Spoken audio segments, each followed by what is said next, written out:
Every home tells a story. Some speak in laughter, others in quiet tension that lingers like a shadow between words. You can feel it the moment you walk in. The air itself carries what the family has been thinking but not saying. Every sigh, every silence, every glance leaves a trace. It's not the arguments that destroy peace, it's the distance that grows in the pauses between them. Neuroscience tells us that emotions are contagious.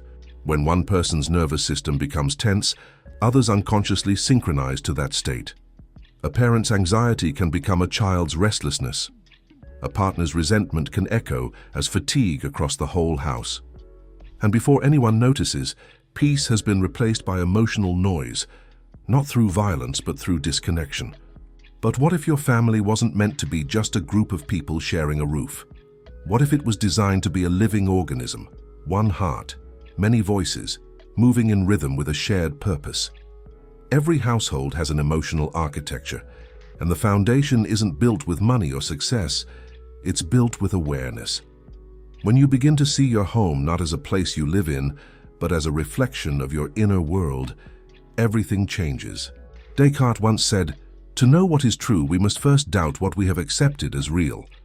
Maybe the chaos in your home isn't proof of failure, but an invitation to question the invisible habits shaping your relationships. The goal isn't perfection, it's alignment. Because peace doesn't appear when life becomes easy, it appears when every heart inside that house moves with intention toward love.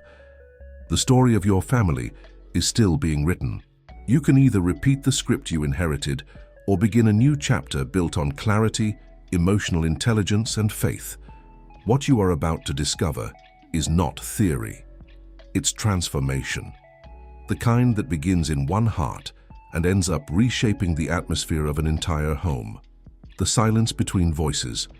There's a silence that doesn't bring peace, the kind that sits heavy in the air after a conversation that should have happened but didn't. Every family knows this silence. It's the pause between what we feel and what we manage to say. It's when love wants to reach out, but pride or fear holds it back. That silence becomes a language of its own, one that speaks louder than words ever could. Emotional distance doesn't begin with arguments, it begins with withdrawal. The human brain, as Andrew Huberman explains, is wired to detect safety through connection, eye contact, tone, rhythm of speech. When those signals fade, the body registers threat. The nervous system shifts into defense, even when no one is shouting. This is why some homes feel tense even in quiet moments. Every mind is alert, waiting for something that never comes: reassurance, touch, or truth. Over time, silence rewires the emotional circuitry of a family. Children learn to read between lines instead of trusting words. Partners begin to interpret actions through assumptions. The absence of communication forces the brain to fill gaps with fear. And when fear becomes the translator, misunderstanding becomes inevitable. CBT teaches that unspoken thoughts carry as much power as spoken ones. When you avoid expressing what hurts, you don't erase the emotion, you internalize it. That stored emotion becomes a pattern, a mental shortcut the mind follows each time a similar situation arises. Soon, people stop responding to the present moment and start reacting to memories that were never resolved. Breaking this silence doesn't begin with grand speeches. It begins with one person daring to name what everyone already feels. The act of naming pain gives it structure, and what has structure can be healed. This is the first step toward building a house of peace, transforming silence from avoidance into awareness. Because in the space where words return, trust begins to breathe again. The fracture of purpose. Every family begins with a sense of direction. Two lives deciding to walk together, building something that feels larger than either could alone. But somewhere along the way, the rhythm shifts. Responsibilities multiply, routines replace rituals, and what once felt sacred starts to feel mechanical. Love doesn't vanish, it just loses its compass. And without a shared sense of purpose, even love becomes exhausting. In psychology, this is called value drift, the slow separation between what we believe and how we live. When a family stops defining why it exists, survival replaces meaning. Days become checklists, not connections. Neuroscience explains this drift through attention. The brain's reward system follows what it repeatedly focuses on. If the home becomes a space of constant urgency, bills, noise, screens, unresolved tension, the mind stops associating family with peace and starts associating it with fatigue. This fracture doesn't happen suddenly. It's quiet, gradual, disguised as busyness. You tell yourself it's just a season, but months turn into years, and conversations about dreams turn into updates about logistics. That's when the invisible fracture deepens, when shared purpose gives way to parallel lives under the same roof. Descartes believed that clarity is the foundation of truth. The same applies to families. When the why becomes blurred, the how collapses. Rebuilding purpose begins with remembering what unites, not what divides. It's not about finding a new goal, but rediscovering the meaning behind the daily moments, the meal shared, the prayer whispered, the laughter that interrupts the ordinary. Purpose transforms a house from a shelter into a sanctuary. It reminds each person that their role is not just functional but sacred. When you realign your family with a higher mission, love, faith, peace, you stop reacting to life and start creating it together. That's when the fracture begins to heal, and what was once routine becomes ritual again. The hidden inheritance. Every family carries an invisible inheritance, not made of money or possessions, but of patterns. They live quietly in gestures, tone, and instinctive reactions. A father's silence during conflict, a mother's constant worry, a child's fear of disapproval. All of them are echoes of something older, passed down long before any of you realized you were repeating it. Modern neuroscience explains this through mirror neurons, the brain's ability to imitate emotional states. Long before we can reason, we absorb the rhythm of our parents' emotions. A child raised in tension learns that alertness is safety. A child raised in chaos learns that love is unstable. And even when that child grows up, those emotional blueprints remain active, guiding behavior unconsciously. It's not genetics, it's emotional inheritance. Judith Beck teaches that our core beliefs, those silent convictions about ourselves and others, are formed in early experiences and replayed throughout life. When a parent carries guilt, fear, or perfectionism, that mental filter becomes part of the family's emotional ecosystem. The home begins to function not around truth, but around compensations, pleasing to avoid rejection, fixing to avoid blame, controlling to avoid loss. But awareness changes everything. The moment you begin to see the pattern, you interrupt it. You are no longer a continuation of it, but a transformation of it. Descartes called this the act of thinking against the current of habit, a conscious rebellion against automatic living. Recognizing your hidden inheritance doesn't mean blaming your past, it means freeing your future. Every generation either repeats or repairs. The choice is not determined by circumstance, but by awareness. And once one person decides to see clearly, the entire family's emotional DNA begins to evolve. Because healing doesn't only move forward, it also moves backward, rewriting what came before. When protection becomes control, what begins as love can slowly harden into control. You tell yourself it's care, that you're protecting the ones you love from pain, mistakes, or disappointment. But beneath that impulse often lies something unspoken. Fear. Fear of losing them. Fear of being irrelevant. Fear of watching them choose a path you wouldn't have chosen. Control always disguises itself as love when the heart doesn't know how to let go. Cognitive behavioral therapy teaches that behavior is shaped by underlying beliefs. When your inner dialogue says, "If I don't manage everything, everything will fall apart," your brain activates the same neural networks associated with threat. You begin to live in hypervigilance, monitoring, correcting, guiding, until love feels like surveillance. And slowly, safety becomes suffocation. Neuroscience explains that the need for control is the brain's way of seeking predictability. The unknown activates the amygdala, the center of fear response, while certainty releases dopamine and calms the body. That's why controlling feels momentarily comforting. It tricks your mind into believing chaos is contained. But in truth, it trades peace for pressure. You become the source of the very anxiety you're trying to prevent. Children raised in controlled environments often develop two instincts: rebellion or compliance. Both are survival responses, not genuine choices. Rebellion fights for autonomy. Compliance sacrifices it. Neither leads to emotional maturity, only dependency on external approval or defiance. True protection doesn't confine, it equips. It says, I trust you enough to make your own mistakes. Love without trust becomes management. Love with trust becomes mentorship. To build a house of peace, every parent, partner, or leader must confront this truth. Safety is not the absence of risk, it's the presence of faith. When you stop trying to control outcomes, you begin to cultivate resilience. The goal is not to prevent storms, but to raise souls that know how to walk through them. The architecture of emotional safety. Peace inside a family doesn't begin with silence or agreement. It begins with safety, the deep cellular knowing that it's safe to be seen, to speak, to feel. Emotional safety is the invisible architecture holding every relationship together.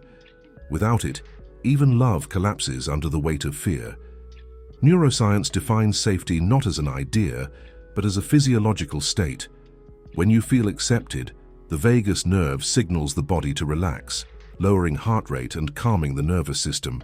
This is why a gentle tone, a steady gaze, or a warm presence can disarm defensiveness faster than any argument. The body registers safety before the mind understands it. In a home lacking emotional safety, the brain operates in constant alert. Every word feels like a test, every pause like a threat. People start managing perception instead of expressing truth. Over time, authenticity fades, replaced by politeness, tension, and emotional fatigue. Andrew Huberman calls this chronic sympathetic activation, a body that never leaves the battlefield, even when the war is over. Building emotional safety is both art and science. It's created through consistency, not intensity, through listening more than correcting, through presence more than performance. The repetition of kindness literally rewires the limbic system, replacing fear with familiarity. When calm becomes the norm, trust returns as a reflex. CBT shows that secure relationships help reshape distorted thinking. When someone listens without judgment, the brain begins to challenge its old assumptions. Maybe I'm not a burden. Maybe I'm safe to be myself. Each of those thoughts strengthens neural pathways of peace, creating a new emotional blueprint for the family. Emotional safety doesn't demand perfection, only awareness. They don't disappear, they transform into tension. The human brain is wired for closure, and when it doesn't receive it, it loops endlessly, replaying the scene, rehearsing the unfinished sentence, waiting for resolution that never comes. Judith Beck explains that unspoken thoughts retain emotional charge because the cognitive loop remains open. The mind treats unresolved communication like an incomplete task, draining focus and emotional energy. This is why silence after conflict often feels louder than the conflict itself. It's the brain's way of asking for completion. From a physiological perspective, holding back words activates the same stress response as physical threat. Cortisol rises, heart rate increases, muscles tighten. The body prepares for defense even when no one is attacking. Over time, this sustained tension manifests as fatigue, irritability, or emotional numbness, the quiet erosion of connection. Neuroscience reveals that emotional release through honest dialogue restores neural balance. When truth is spoken with empathy, the prefrontal cortex, the part responsible for reasoning and compassion, reactivates, calming the amygdala. This is why reconciliation feels like a physical exhale. The body finally receives permission to stop fighting. But expressing truth isn't about winning, it's about cleansing. The goal isn't to prove who was right, but to release what has been retained. When you speak with sincerity, not blame, the words shift from weapons to medicine. In every home, peace depends on emotional circulation. Like oxygen, words must move freely to sustain life. The moment they stagnate, relationships begin to suffocate. Healing starts when someone decides to break the pattern, to say, "This hurt me," or "I miss you," before resentment hardens into silence. Because unspoken words don't die, they wait. And every family that learns to speak truth in love learns to breathe again. Sacred interruptions. Peace doesn't always arrive in grand awakenings or divine visions. Sometimes it enters quietly, through the smallest hesitation. That fragile moment between what you feel and what you're about to say. It's the breath you take before repeating an old pattern, the instant your conscience whispers, "Stop." That pause, brief and uncomfortable, holds the power to change generations. It's the intersection between impulse and intention, between chaos and clarity. And if you learn to recognize it, that pause becomes holy ground. The human brain is wired to react. Neuroscience shows that the limbic system, the brain's emotional core, fires milliseconds before the rational mind has a chance to intervene. This is why arguments escalate so quickly. By the time awareness catches up, the words have already escaped. But Andrew Huberman describes something remarkable. When you consciously delay reaction, even for a few seconds, you give the prefrontal cortex time to engage. That pause doesn't erase emotion, it reorganizes it. The body transitions from survival to reflection, from fight or flight to regulation. This is the science of restraint. Every moment of pause rewires the brain toward peace. Judith Beck often explains that thoughts become automatic because repetition hardens neural pathways. Every reaction you've ever had, the tone, the defensiveness, the sharp word, is a habit carved into the brain. Sacred interruptions interrupt the habit. They are moments when awareness steps in like light through a crack. When you pause, you're not suppressing emotion. You're reclaiming authorship of it. You stop being a character in the old story and become the writer of a new one. Spiritually, that pause is not weakness, it's mastery. The Stoics called it temperance, the art of maintaining inner order when outer chaos demands reaction. Marcus Aurelius wrote, "You have power over your mind, not outside events." The sacred interruption is that power in action. It is the internal moment where grace meets biology, where the divine and the neural align. Each pause becomes a spiritual exercise in presence, training your body to stay calm even when the environment is not. Within families, sacred interruptions are the difference between trauma repeated and healing initiated. When you pause before raising your voice, before turning away, before defending yourself, you give your home a different ending. You model emotional regulation in real time. Your nervous system becomes a tuning fork, teaching others that calm is possible even here, even now. The pause you practice today becomes the peace your children inherit tomorrow. Andrew Huberman describes a physiological truth that mirrors this. Slow exhalation activates the parasympathetic nervous system, signaling to the brain that danger has passed. Each deliberate breath interrupts the ancient cycle of tension. Over time, those breaths form a new emotional baseline, one where stillness replaces urgency. This is how peace becomes embodied, not imagined, but practiced. Sacred interruptions don't remove emotion, they refine it. Anger becomes communication, pain becomes awareness, disappointment becomes prayer. In the space between stimulus and response, you meet yourself, not the reactive you, but the aware you, the one who sees the whole pattern unfolding and chooses differently. That single act of choice alters the emotional chemistry of your home more than any advice, sermon, or rule ever could. Descartes believed that awareness was the essence of consciousness, cogito ergo sum. To think before you act is to reassert your existence. In that pause, you declare, "I am not my impulses, I am the one who chooses." That realization is liberation. So, the next time you feel tension rise, when the urge to speak too quickly surges up your throat, remember this. Peace begins not after the argument, but before the word.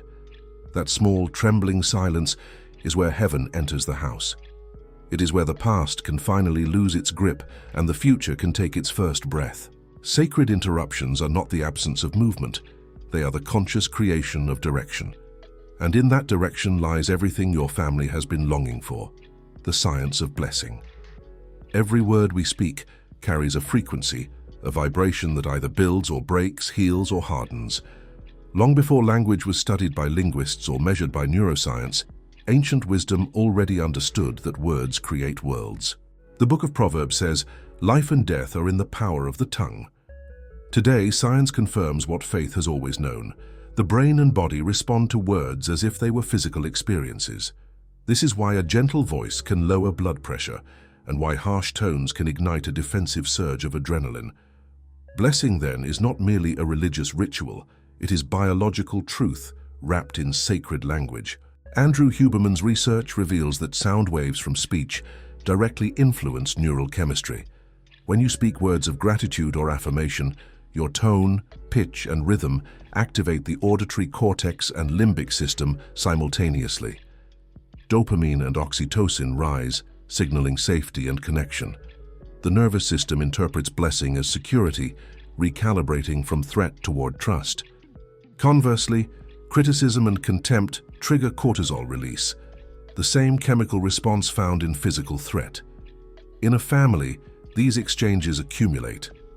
Over time, they either build an emotional fortress of peace or an invisible wall of anxiety.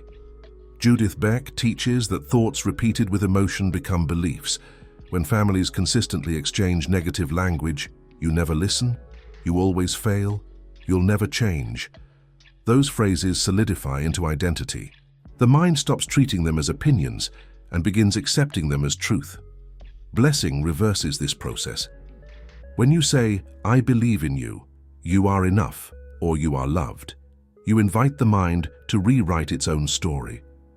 Neuroplasticity, the brain's ability to reorganize itself, means that every kind word literally carves new pathways of peace.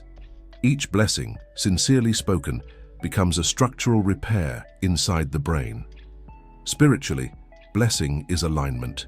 It's choosing to see someone not as they are, but as they're meant to be. It's the moment when language stops describing reality and starts shaping it. In that act, the ordinary becomes holy. A father blessing his child before sleep, a mother whispering a prayer in the kitchen, a partner saying, "I'm thankful for you." These are not sentimental gestures, they are acts of creation, rewriting emotional memory through sound and intention. Neuroscience shows that the prefrontal cortex, the region linked to empathy, self-control, and compassion, activates when hearing warm, sincere tone. This activation not only soothes the body, but also increases emotional intelligence. Over time, families who practice blessing regularly develop what psychologists call secure attachment, a deep, embodied belief that love is safe and consistent. Such homes radiate a kind of peace that others can feel the moment they walk in, as though the walls themselves remember kindness. Descartes believed clarity was the foundation of truth. To bless is to speak with clarity of vision, to name light in places that have only known shadow. It requires discipline to resist the reflex of complaint and instead declare potential. It's not denial of pain, it's declaration of purpose. When you bless what is broken, you give it permission to heal. Over time, blessing becomes the rhythm of the home, the unseen pulse that sets emotional tone. Each morning begins with gratitude, each evening closes with reassurance. And something extraordinary happens. The family's collective physiology begins to shift. Stress responses diminish, empathy strengthens, patience lengthens. The house itself begins to breathe easier. The science of blessing is simple, but its power is profound. Words are energy. They are signals that shape the chemistry of every heart within earshot. To bless someone is to anchor their nervous system in peace. It is to create a resonance that says, "You are safe, you are valued, you are seen." When that resonance becomes habitual, peace is no longer something you chase. It becomes the language your home speaks fluently, because in the end, every family builds its atmosphere one sentence at a time. And when your words become blessings, your house becomes sanctuary. The echo of peace remains long after the sound fades, carried in the breath, the tone, and the memory of love spoken out loud. The mirror of children. Children don't learn peace from what they're told, they absorb it from what they feel. Their nervous systems mirror the emotional rhythm of the home long before they can name what's happening. When a parent lives in tension, the child's body records it. When love is inconsistent, the child learns to scan the room before speaking. This is not imitation, it's synchronization. The brain's mirror neurons copy not only actions but emotions. From a neurological perspective, a child's body is an extension of the family's emotional state. Their behavior is not rebellion or defiance as much as reflection. If they are anxious, it often mirrors the unspoken anxiety of the adults. If they become withdrawn, it echoes a silence already present in the household. What you see in your child is often the emotional shadow of what you haven't yet faced in yourself. CBT explains that children internalize core beliefs from what they consistently experience. If love is conditional, they learn that acceptance must be earned. If affection is unpredictable, they conclude that safety is uncertain. Those beliefs, once formed, evolve into patterns that guide their adult relationships, replaying the same dynamics they once observed. But awareness transforms reflection into revelation.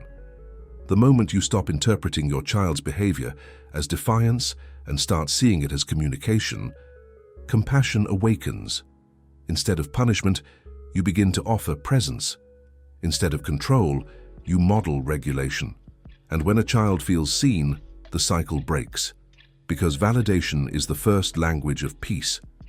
Andrew Huberman often speaks about emotional contagion, how one calm nervous system can regulate another. When a parent breathes slowly, the child's heart rate follows. When you respond with calm instead of anger, your physiology literally becomes their template for safety. This is the silent power of modeling, not teaching peace, but being it. Children reflect the atmosphere they breathe. To change what you see in them, first transform what they sense in you. The home becomes peaceful, not when rules multiply, but when energy settles. A child raised in the light of emotional awareness learns not just how to live, but how to love without fear. The art of shared meaning. Every strong family speaks a language that outsiders can't fully understand. It's made of gestures, small rituals, inside jokes, and words that only carry meaning within that home. That shared language is not trivial. It's the invisible glue that binds hearts together.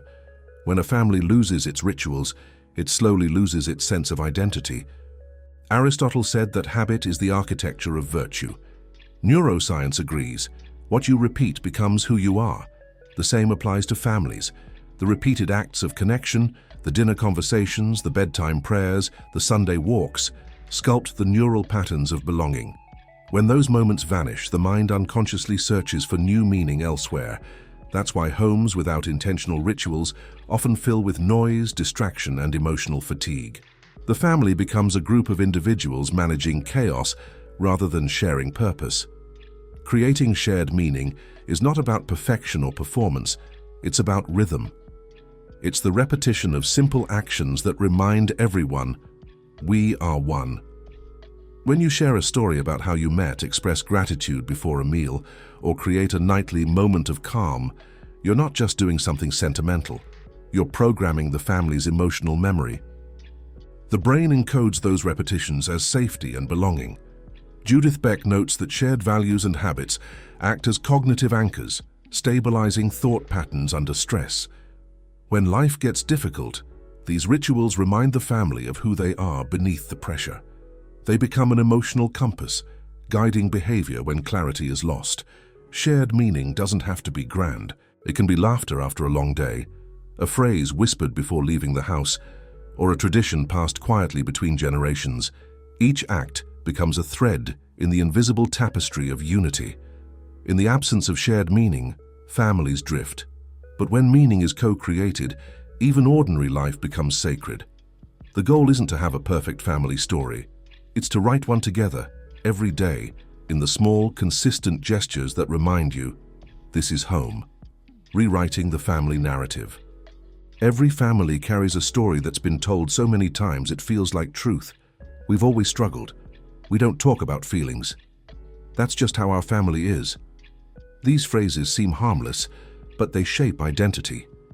The human brain organizes experience through narrative, and when a story is repeated long enough, it becomes the lens through which everyone sees reality. The tragedy is that most of these stories were never consciously chosen. They were inherited. Judith Beck teaches that beliefs are strengthened by repetition and emotion. So when a family constantly recalls its failures or emphasizes its flaws, the mind begins to code that story as its permanent identity. Neuroscience shows this too. Each time we recall an old memory, we don't just replay it, we rewrite it. This means every retelling is an opportunity, either to reinforce the wound or to begin the healing. To rewrite the family narrative, you must first see it for what it is, a mental construct, not a destiny. Descartes urged that truth begins with doubt, with the courage to question what you've accepted as inevitable. Maybe your family's legacy of silence, conflict, or distance isn't a curse but a pattern waiting to be reauthored. Awareness cracks the surface of repetition. Intention reshapes it. CBT reframes this process as cognitive restructuring, challenging automatic thoughts and replacing them with conscious truths. In families, this means transforming "we always fight" into "we are learning to communicate." It's not denial, it's direction. Each new word forms new neural pathways, weakening the hold of the old story. The moment someone decides to speak differently about the past, the entire emotional frequency of the household shifts. What was once a story of survival becomes one of resilience. What was once shame becomes testimony. You don't need to erase the pain to rewrite the narrative, you need to assign it purpose. Every family has the power to say, "This is not how our story ends." And the moment that sentence is spoken with conviction, a new chapter begins, one not written by what broke you, but by what you're becoming together. The quiet power of presence. In a world obsessed with words and noise, presence has become the rarest form of love. True presence isn't just physical proximity, it's undivided attention. It's when someone feels that for a moment, nothing else exists but them. The human nervous system recognizes this state instantly. Heart rate synchronizes, breathing stabilizes, and oxytocin, the bonding chemical, begins to rise. That's why calm presence can heal what 1,000 explanations cannot. Andrew Huberman describes presence as a regulation of attention, the ability to anchor awareness in the current moment instead of letting it drift through memory or worry. When you practice presence in your home, you become a stabilizing force. You teach the body of everyone around you that safety is found in stillness, not control. Presence is not passive. It's active engagement without interruption, analysis, or defense. It's love translated into physiology. In families, presence dissolves emotional residue faster than apology. You don't need perfect words to restore connection, only stillness deep enough for another person to feel seen. When you truly listen, the brain of the one speaking begins to calm, releasing stored emotion. This exchange rewires both nervous systems, turning chaos into coherence. Judith Beck emphasizes that mindful awareness disrupts cognitive distortions.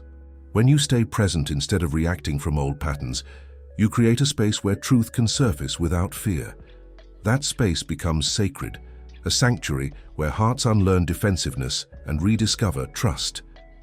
Presence also demands self-regulation. You cannot give peace if your own mind is racing. The Stoics called this ataraxia, the unshakable calm that comes from mastery over impulse. When you cultivate this stillness, your silence stops being absence and becomes strength. Every family longs for presence more than perfection. Your presence tells them, "You matter now." In that moment, healing begins, not because anything was fixed, but because connection was restored. To be fully there, mind, body, and spirit, is to remind your family that peace isn't something you chase, it's something you bring, legacy of peace. There comes a moment when every family realizes that peace is not something you find, it's something you leave behind. A legacy is not built in grand gestures or perfect days. It's built quietly, in the way you speak when anger rises, in the way you listen when you're tired, in the way you forgive, even when you're right. Each small act of peace becomes an inheritance, shaping the hearts of those who will live long after your voice has faded. Neuroscience reminds us that emotional patterns are remembered longer than words. The nervous system of a child can recall the tone of safety decades after the sound has gone. Your presence, your calm, your patience, they imprint themselves into the bodies of those around you, becoming their internal definition of love. That's the biology of legacy. Peace multiplies through memory. Descartes believed that truth was found in order and clarity. In the same way, a peaceful family doesn't escape conflict. It learns how to return to alignment faster each time it drifts. The home becomes a living system of self-correction, guided not by pride but by purpose. Each moment of reconciliation becomes a seed that grows into trust for the next generation. The Stoics taught that the soul's highest duty is harmony.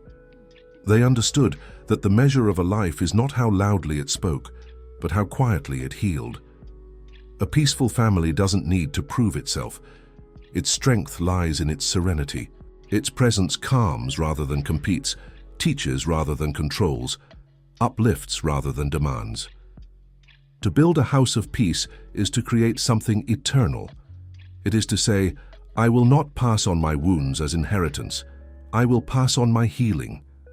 That is the true purpose of family, to become a living reflection of divine stillness, where each generation rests more easily than the last. And one day when your children remember you, it won't be the words that echo in their minds, but the feeling of peace that lived in your presence, the quiet strength that told them, without ever saying a word, you are safe, you are loved, you are home.